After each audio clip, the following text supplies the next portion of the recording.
I'm going to give you a... Incidentally, good job. Oh, thank you. Thank you. Now, what'd you make it so hard for? You didn't have to make it so hard.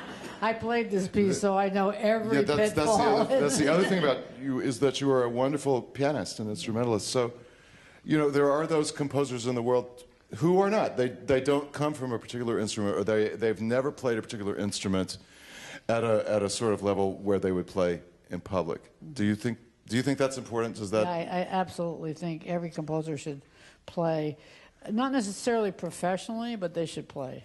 And the reverse. I think all players should compose. Why is that? We were talking about that also in the car yesterday. We had these great conversations in the car. Why is that? Because we've got to get these people back together again. The players and the composers, yes. you mean? Okay. Well, I mean, when did that split I mean, take all place? the famous composers, Beethoven, Mozart, all of them, they all played, conducted, sang. They were a part of the living making of music. Right. And it's the same thing with the pop world.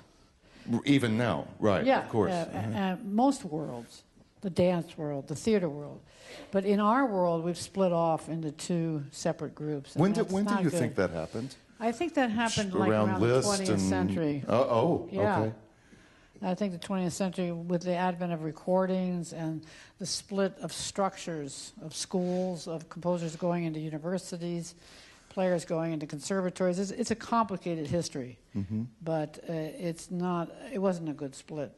Do you think in our day and time that it's even scoffed at to be good at more than one thing? Or, I mean, if you're speaking of somebody as a composer and a pianist, do you think that there's a certain amount of suspicion in that people should specialize? Or it has come to be an expectation that people will specialize in one or the other? Yeah, it's probably true, because the standard has gone very high, especially among performers. Right.